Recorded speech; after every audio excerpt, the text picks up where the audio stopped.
Hi, I'm Lone Candle.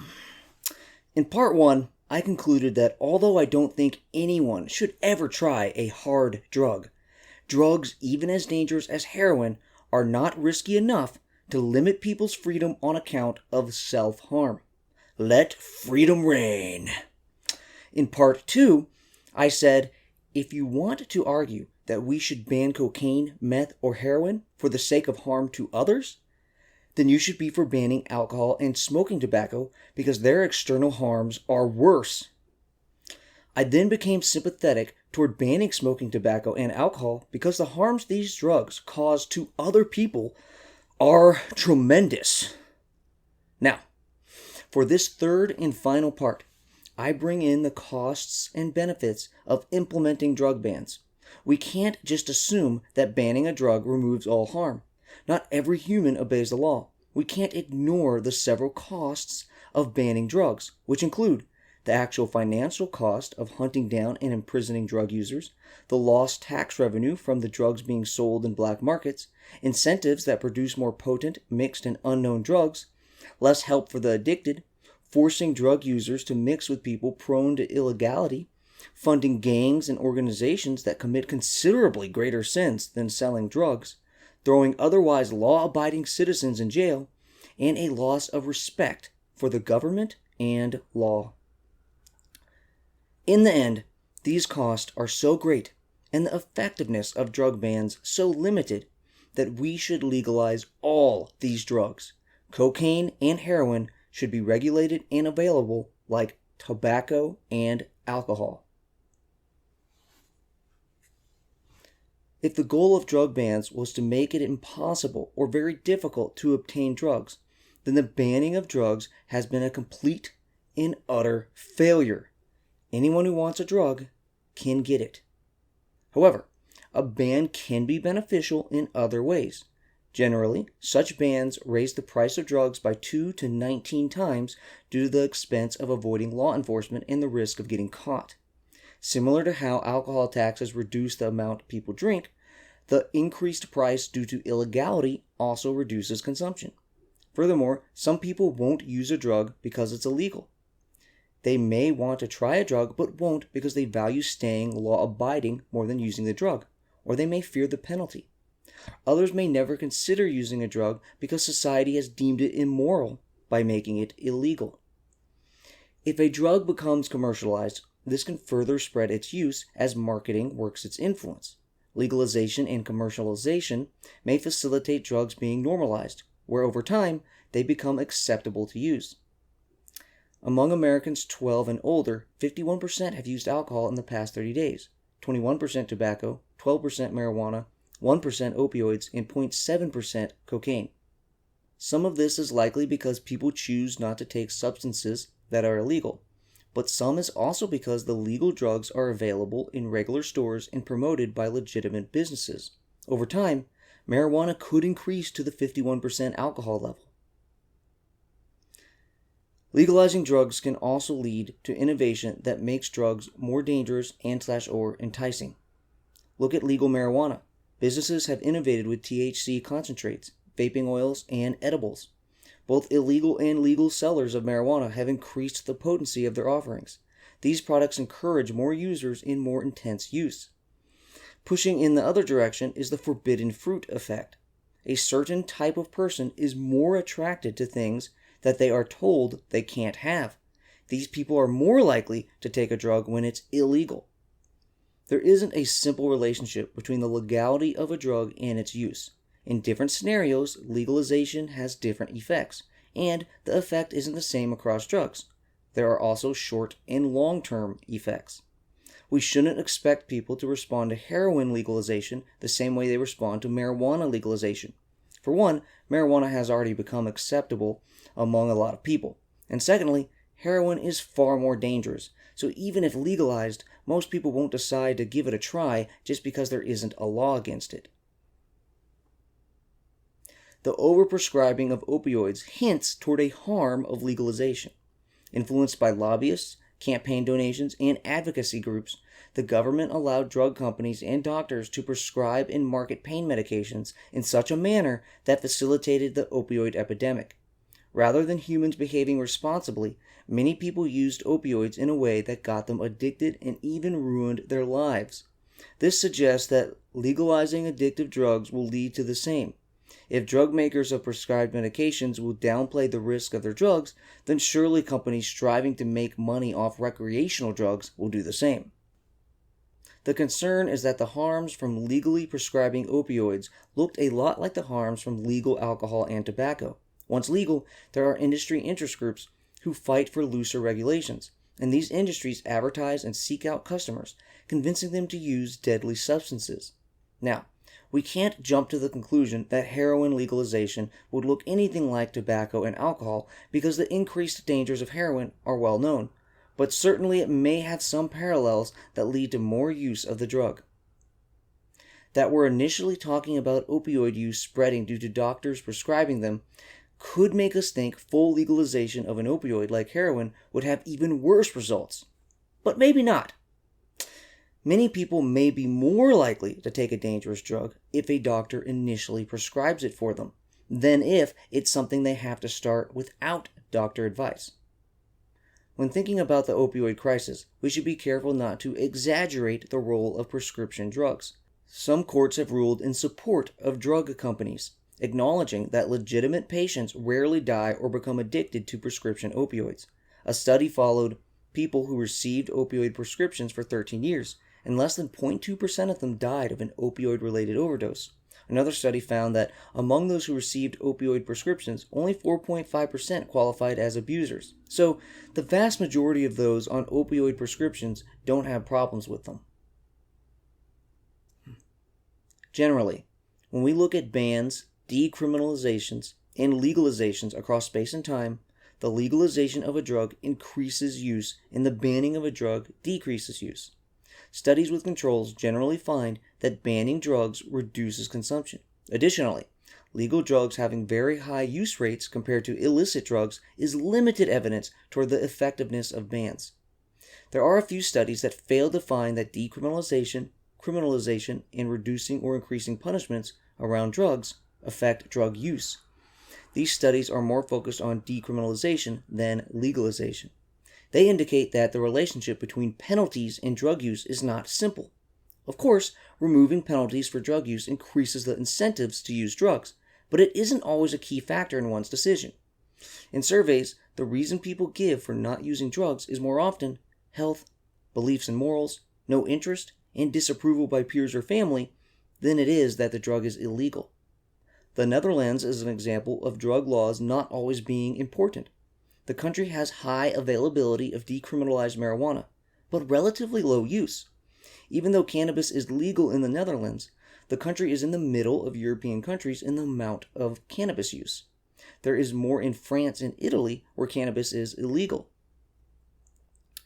States and countries that decriminalize drugs haven't seen huge increases in drug use. Evidence is mixed on whether U.S. states legalizing marijuana increased marijuana use, but it probably has a little bit. However, not among youth. During U.S. alcohol prohibition, consumption was initially 30% of pre-prohibition levels, growing to 60 to 70% before prohibition was repealed. Some have argued that alcohol prohibition only reduced drinking by 10%, but it's clear that drinking was reduced, and it seems likely that the 10 to 40% reduction would have continued forward had prohibition not been repealed. Portugal is a major testing ground for what happens after decriminalization because in 2001, Portugal decriminalized all drugs and combined this with a health program to get people off drugs. The penalty for possession is a small fine and possibly a rehab referral. Before that, Portugal took a tough on drugs approach, throwing people into prison. They now treat drug addicts as patients rather than criminals. Drug dealers still go to prison, but those with less than a 10-day supply go to a commission to learn about treatment and medical services. One could be fined, have Social Security benefits cut, or be forced into rehab, but about 85% of people sent to commission have no penalties. The approach includes services and outreach to help the addicted, as well as getting people clean needles and syringes. After a decade, hard drug use was 50% lower. There was a small increase in overall drug use among adults, but a decrease among younger people.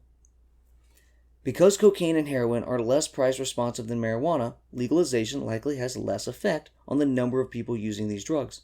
Banning these drugs makes them more expensive, but people buy them anyways. Overall, drug bans generally lower drug use, but it really depends on the drug, the exact nature of the ban or legalization or decriminalization, and the society's culture.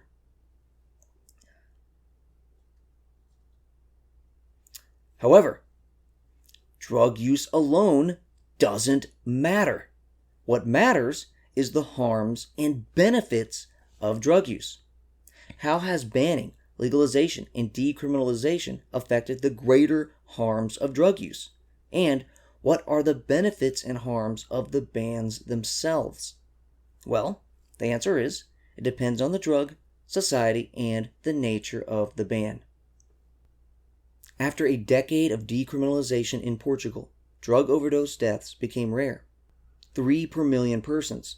If U.S. rates were this low, less than 1,000 people would die a year, compared to 70,000 plus dying annually now.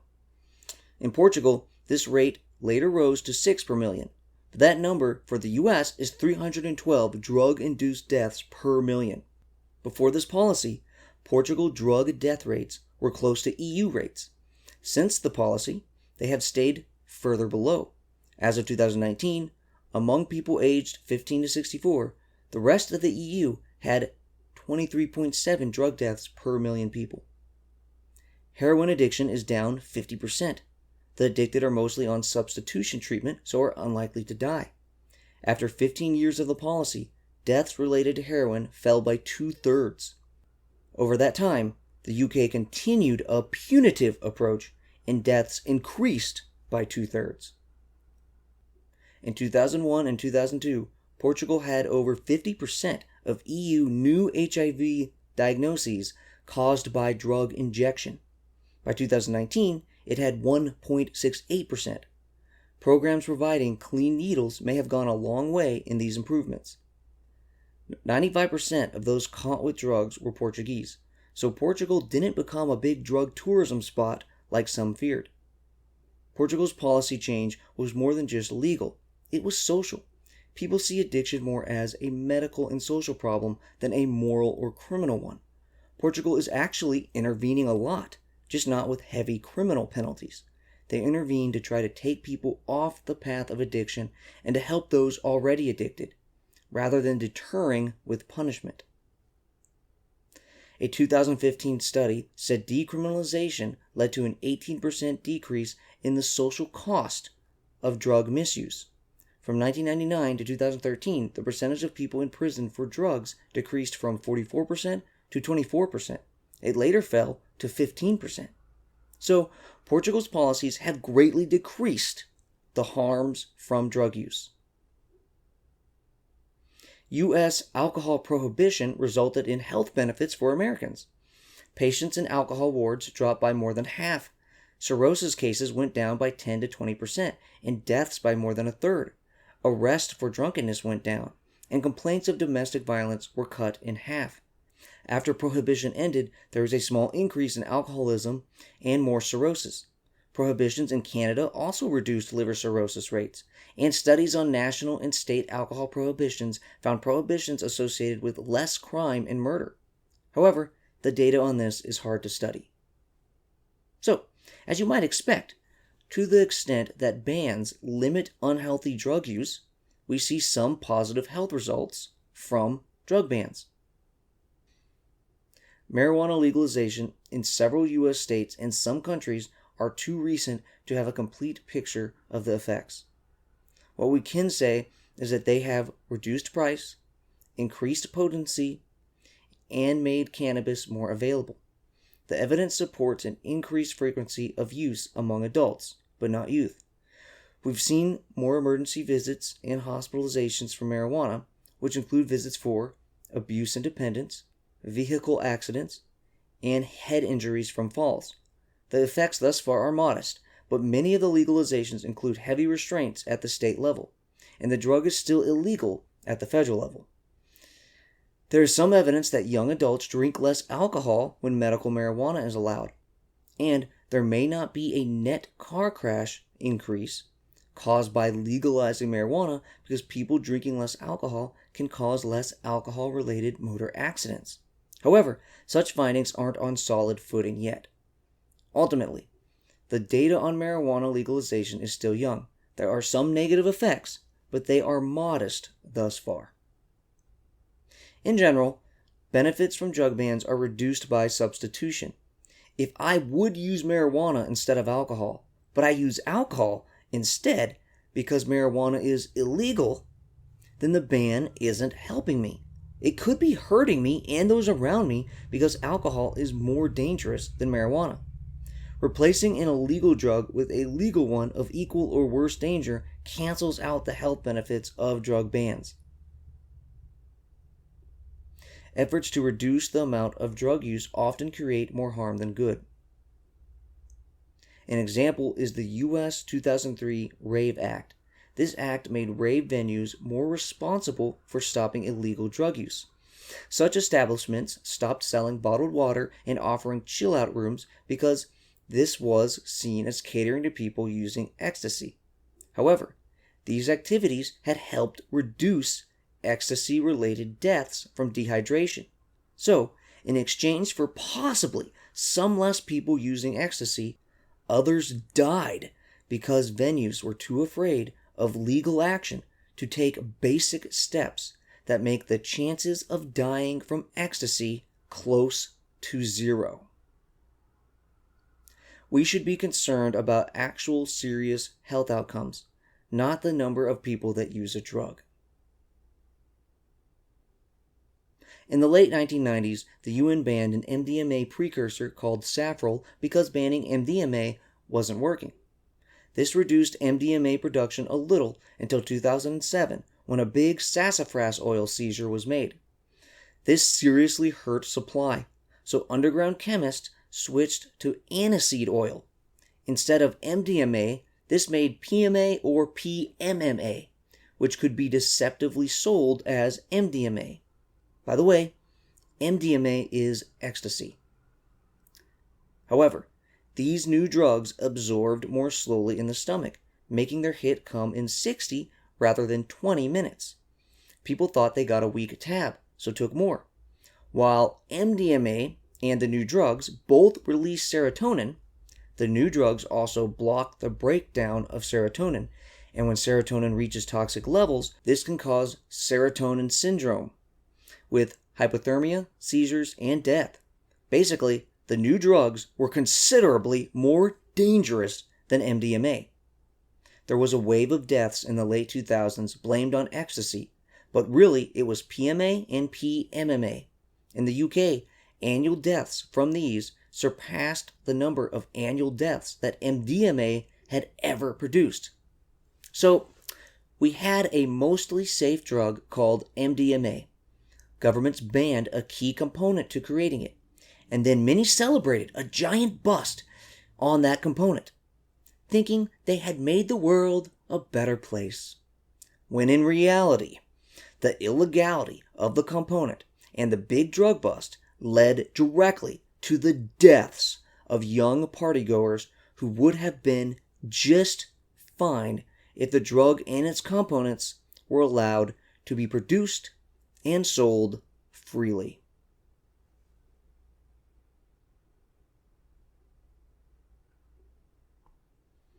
Because marijuana is illegal and can be detected for weeks, people prefer to take drugs that are harder to test for.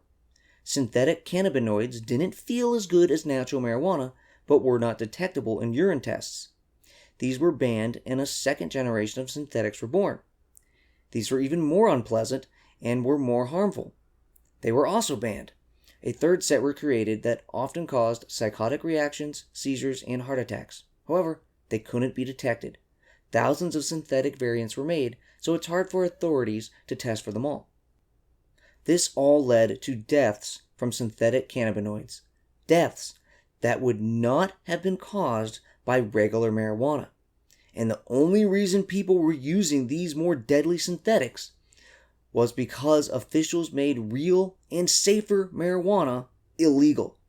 Such synthetics also produced violence and other health issues. Some people knew they were taking the more dangerous drugs. Others just wanted a casual hit, but instead accidentally took much more dangerous synthetic marijuana. Sellers preferred synthetics because they were more powerful, making sellers need less of the substance, so it's easier to smuggle. And because marijuana is illegal, if someone accidentally or purposely sells you a more dangerous drug than you asked for, legal recourse is more difficult. Cocaine was banned and supply was successfully reduced. This greatly increased the price of cocaine, giving people the incentive to traffic the substance and find a form of cocaine easier to smuggle. Thus, producers invented crack, which first hit the United States in 1984. Because crack is smoked rather than snorted, it is more deadly and addictive. Thus, by greatly reducing supply, governments facilitated the creation and use of a more deadly and addictive substance. It looks like reducing the supply of cocaine in an effort to save lives actually got more people killed. This story happens again and again, and they are great tragedies. Well-meaning people try to help their fellow man, but end up doing more harm than good. At one point, cocaine was sold like a safe food additive. It was in Coca-Cola. That wasn't a good idea, and laws may have been needed to stop that. But completely banning it has caused more harm than good. In Scott County in southern Indiana, there was a problem with people crushing and snorting a painkiller called Opana.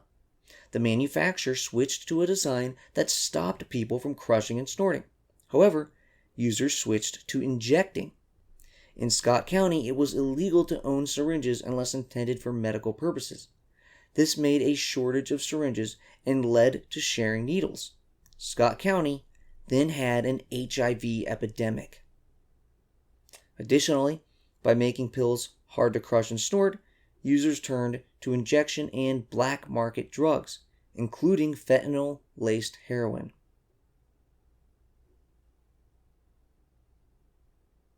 For at least 4 reasons, the banning of a substance makes attempts to use that substance more dangerous for those that still use it.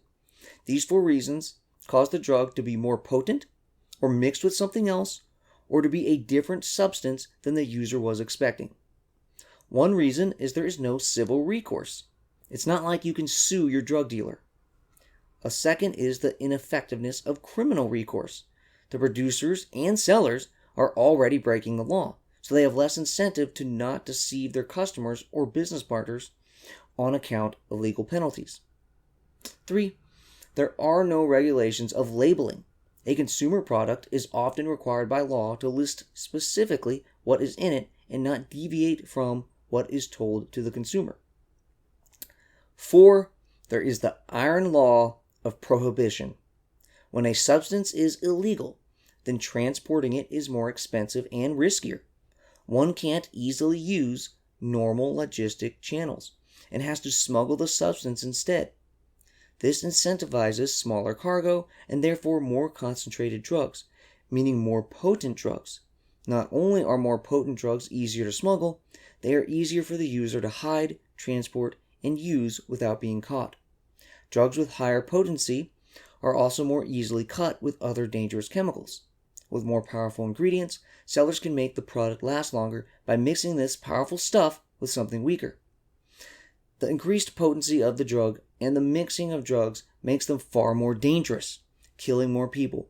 With legalization, more people will likely use drugs, but the drugs people use will be safer. So, we could have less deaths even with more use. During alcohol prohibition, many were poisoned by toxic additives, and liquor became more popular because it was more powerful per ounce compared to beer. Fentanyl's prevalence was helped by the same iron law. Being more potent, it's easier to smuggle than heroin.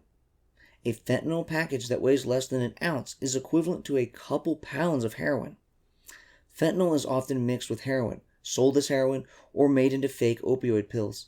Producers do this to save money, and don't always tell the lower-level dealers that this was done. So, even if the immediate contact with the consumer is honest, he himself may be ignorant of the more dangerous drug he is selling. A problem is that fentanyl is mixed with other drugs and people aren't aware of it. Fentanyl itself isn't the evil, but ignorance. This problem doesn't end with other opioids. Fentanyl has increased deaths by being mixed with all sorts of drugs, including MDMA and cocaine. Not only would legalization make such deceptive and deadly mixtures less likely, it would make the availability of drug testing legal and more easily available. Furthermore, when something is illegal, selling and transporting the drug carries a risk of criminal penalties, raising the cost of doing business. This raises the cost of the drug, incentivizing users to get more bang for their buck. So, more dangerous substances and methods of use become more likely. Since about 2015, heroin surpassed prescription opioids in number of drug overdose deaths. Synthetic opioids like fentanyl exploded later. The majority of opioid overdoses involve a mix of drugs and not just one. So people ignorantly mixing drugs is what's causing an explosion of opioid-related deaths, not opioids alone. Fentanyl, being a far more deadly opioid, also greatly increases deaths. Once the fentanyl wave was in full swing, a majority of overdose deaths involved synthetic opioids. Thus, although the opioid epidemic started with prescription drugs, it is now caused directly by the ban on opioids. People are dying because banning opioids facilitated dangerous mixtures and more potent synthetics. When drugs are illegal, it's often more difficult to get clean, sterilized needles. This leads to sharing needles that spreads HIV. In New York City, more than 60% of injection drug users are HIV positive. This isn't just because the drug is illegal, but because drug paraphernalia like needles are illegal and therefore hard to get. In Liverpool, England, clean needles are easy to get and less than 1% of such users have HIV. Needles also transmit hepatitis C and other blood-borne diseases. As of 2010, 8% of new HIV cases in the US were caused by injecting drugs. Crimes done to obtain funds in order to feed addiction are partially attributable to illegality, because illegality increases the price of drugs. Illegality also often comes with less outreach to help those who may commit crimes for the sake of obtaining more drugs. However, if legalization results in more addicts, that would work towards increasing this type of crime. So, whether legalization reduces addiction-related crime depends. If drugs were legal, addicts would be more likely to get help, less likely to share needles, and more likely to be tested for HIV. When banned, users are less likely to tell medical professionals about their drug use. If informed, the doctor could give good advice and information, and this knowledge could affect how the doctor treats the patient. If heroin were legal, information about it and how to prevent heroin overdose deaths would flow more freely. Lives would be saved by ending how legal restrictions clog the flow of information about how to use heroin more safely and how to limit the chance of overdose. Some governments decide that because drugs are illegal, people shouldn't be provided access to clean needles, even though needle exchanges have been found to greatly reduce blood-borne viruses. When governments aren't generous toward giving treatment to drug users, these users are unlikely to get good treatment for their addiction and for other diseases that could infect additional people. Sometimes they can't get consistent medication, so they start and stop it, leading to multi-drug resistant pathogens. If we treat drug injectors as patients in need of medical care, this can be avoided. The problem is, we all too often view drug users as people unworthy of help because of their immoral behavior. We often think they deserve punishment. Much shoplifting and burglary is by drug users trying to fund their addictions. Often users in need of money for their addiction become drug sellers and pushers, expanding the use of the drug. They wouldn't be pushed into doing this if they were treated as patients rather than criminals. If legal, services offering to test the quality of a drug and the substances in a drug could be widely available, with the tester not having to worry about legal problems. Being able to test drugs would reduce deaths resulting from people not knowing what they're taking.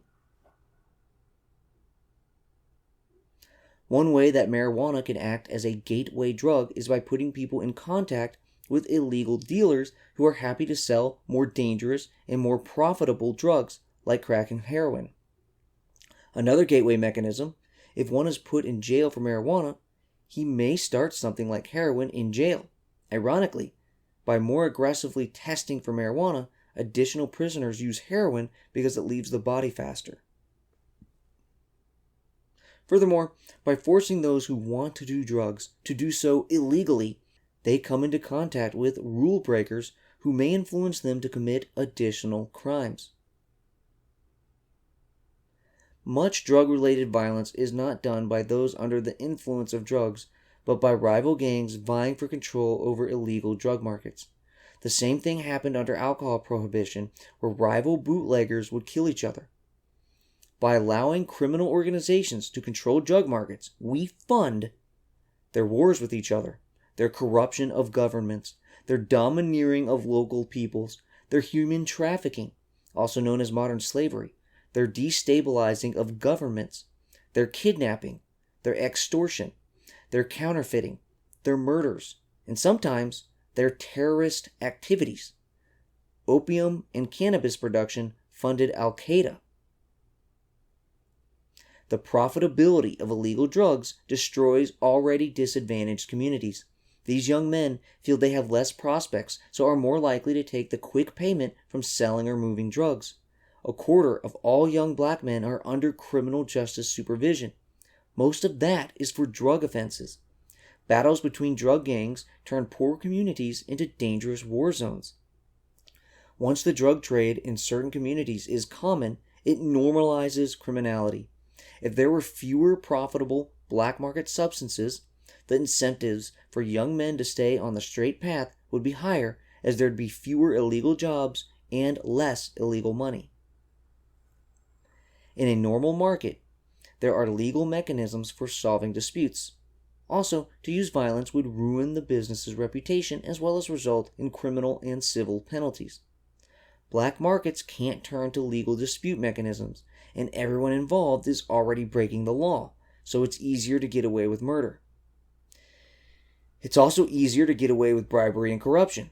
When substances with high demand are made illegal, this creates a very profitable illegal activity, and these profits can be used to bribe or threaten police, lawyers, judges, and prison guards. In the UK, most recreational cannabis comes from farms run by gangs who use the money for other crime, like human trafficking.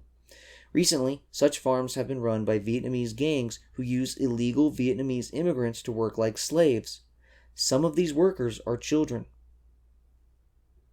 Rather than small businesses or big corporations profiting off drugs, due to prohibition, criminal organizations get this money.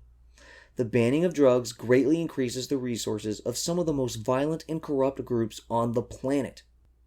These organizations and people are much more likely to cut substances with whatever makes them the most profit, and lie about it.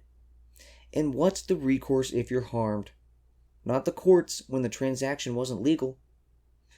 Drug production, smuggling, and related crimes benefit from economies of scale, so crime groups often fight deadly wars to become dominant.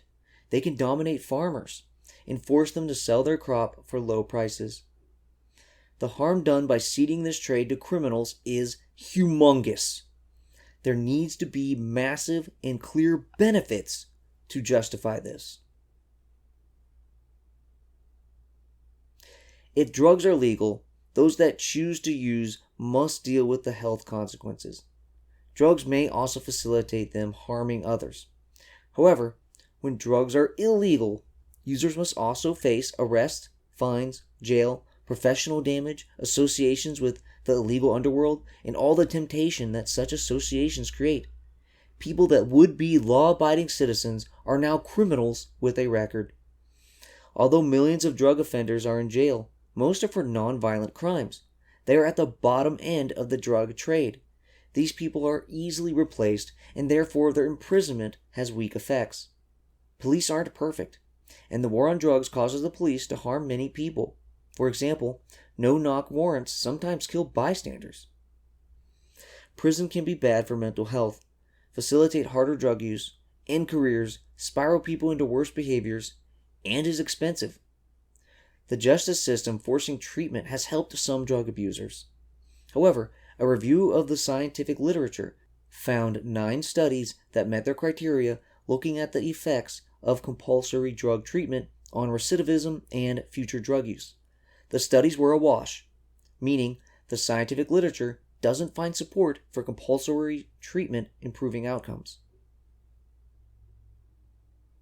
Tobacco and alcohol are arguably more harmful to users and non-users than many illegal substances. Yet, by categorizing them as legal and most other drugs as illegal, it gives the impression that these are somehow safer to use. We should consider all drugs dangerous and risky and educate ourselves on the particular risks and benefits rather than falsely setting up alcohol and tobacco as special legal drugs. In 2020, the U.S. taxpayers spent about $35 billion on the war on drugs. The UK spends nearly £500 million a year policing, prosecuting, and imprisoning cannabis users. An estimate for a net economic benefit to the UK, if it legalized cannabis, is £900 million a year. Illegality means we miss the taxes that would be collected on drugs. The more money spent on enforcing substance bans, the less spent on educating the populace about drugs, prevention programs, and treatment. The resources used to enforce drug bans could be used in a myriad of other, more productive ways. While the war on drugs has made drugs more expensive, drugs are still widely available for anyone who wants them. And as we have seen, the drug war incentivized more dangerous drugs. Worldwide drug consumption continues to grow despite government's best efforts. A study looking at Australian states found no relationship between the level of cannabis punishment and cannabis use. Big drug busts create violence as other market participants battle for market share. When that resolves, the drugs flow again. According to one survey of high school seniors, 55% said it would be easy to get cocaine. 85% said it would be easy to get marijuana. It's plausible that many of those who didn't say it would be easy haven't really tried and would find it easier than they imagined. After 100 years of trying to eliminate drugs, anyone who wants an illegal drug can get it. As long as there is demand for the drugs, the supply will find a way, and has found a way. Trying to suppress supply just changes drug markets, prices, suppliers, and the specific substances as people adapt to the current suppression methods. The drug business is so profitable that even massive amounts of interdiction and drug busts don't raise prices enough to discourage many people from buying and using. Rather, suppliers adapt by selling more potent and dangerous products.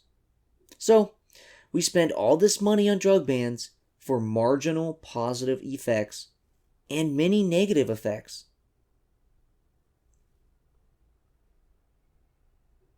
In the United Kingdom, someone can find a magic mushroom in the wild and eat it without worry of penalty. But if you brought it home, the penalty could be 7 years in prison. If you let a friend have it, you could get a life sentence. This is complete nonsense, and anyone that understands that may lower their respect for the law and their government.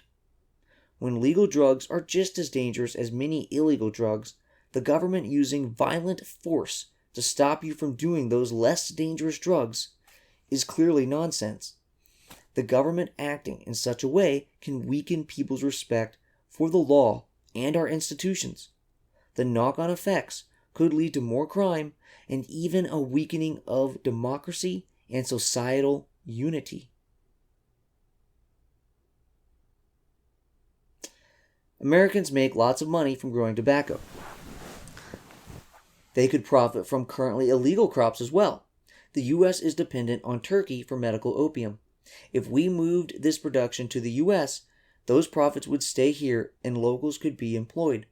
Legalization would create jobs for farm workers, manufacturers, salesmen, marketers, etc. With drugs illegal, the world financial systems are more unstable and less accountable. There is less transparency from all the money flowing through the drug trade. Usually, research on illegal drugs is difficult, harder to get funding for, or banned. We lose the benefits of that research. Consumers need to be educated not only on the pharmacology of drugs, but also dosing and route of administration.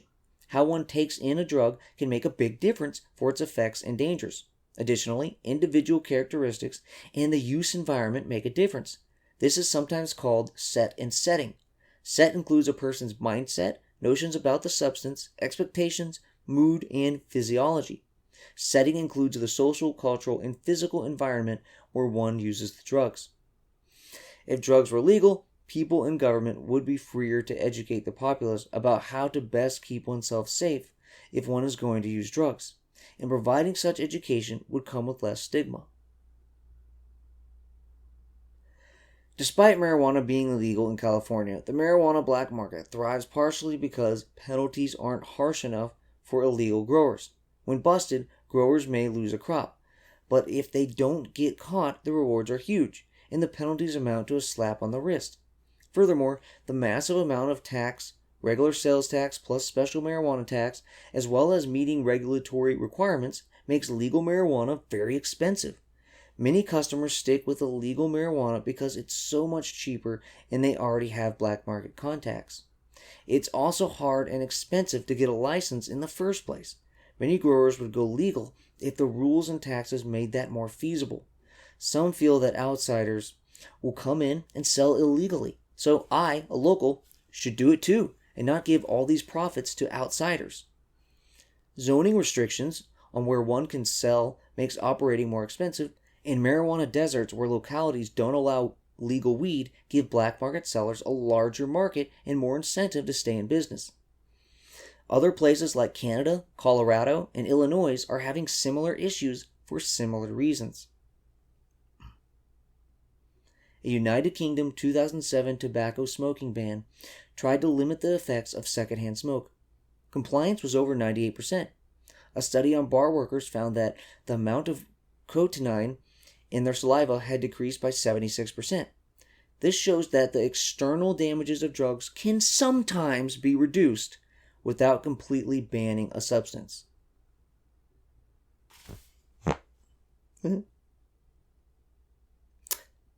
In conclusion, the self-harm of drugs has been greatly exaggerated. And although I don't think anyone should do hard drugs, it's possible for a sane and rational person to estimate that they can gain pleasure from even heroin without the worst downsides. A free country should allow people to make this choice. The drugs with the greatest external harm are alcohol and smoking tobacco. So if we should ban any drugs because of the harm they do to non-users, we should ban smoking tobacco and alcohol. Ultimately, the costs of banning drugs are too high for too little benefit. The cost to the taxpayer is tremendous. People's lives are ruined for nonviolent and victimless offenses. We allow evil and destructive criminal organizations to make tremendous profits. When drugs are legalized, these profits can be made by legitimate businesses and modestly taxed for the benefit of society. With drugs illegal, we get more dangerous mixtures, more potent substances, and less knowledge about what's in the drugs people take. This all results in more deaths. It is the harms of drugs that matter, not how many people use them. Banning and cracking down on drugs results in additional deaths. And we take all these costs simply to raise the price of drugs. Drugs are still widely available to anyone who wants them. Looking at drug bans and prohibitions throughout time and space, we see some modest benefits. Sometimes less people use and therefore less people suffer the negative health effects. But when legal, these people choose to take that risk. So criminalization takes that free choice away from them. The most important cost is the external harms of drugs. But banning drugs has external harms too. The negative consequences of drug bans overwhelms the benefits, and in the end, we should err on the side of freedom. Drugs should be legal, even hard drugs. Don't do them. You are a fool if you do. But it should be your choice to make. Now, as a practical implementation, legislators and bureaucracies are going to need time to figure out how to regulate new drugs. And different rules will apply to different drugs. Legislation and funds should also support education and providing medical treatment to the addicted. Those that commit crimes as a result of their drug use should still be given the option of treatment over long jail sentences. Efforts must be made to stop children from obtaining drugs, and, like tobacco and alcohol, there must be rules on the nature and location of how these are sold. So, it's probably practical to start with softer drugs, spend a decade implementing their regulations, then move on to harder drugs. Regulations and taxes should be as light as possible. 1. Too much regulation and taxation is an attack on freedom. 2. If such burdens are too high, black markets will continue to thrive. Although drugs will provide money through a regular sales tax, governments shouldn't see drugs as a revenue boon. The point to drug legalization is freedom and minimizing harms, not government revenue. I only support a tax above normal sales tax to pay for regulatory costs. If this can be supported by the sales tax alone, then no additional tax is needed. We've got to end the horrible consequences of making substances illegal. Legalize drugs. I'm Lone Candle. Like me? Comment me. Love me.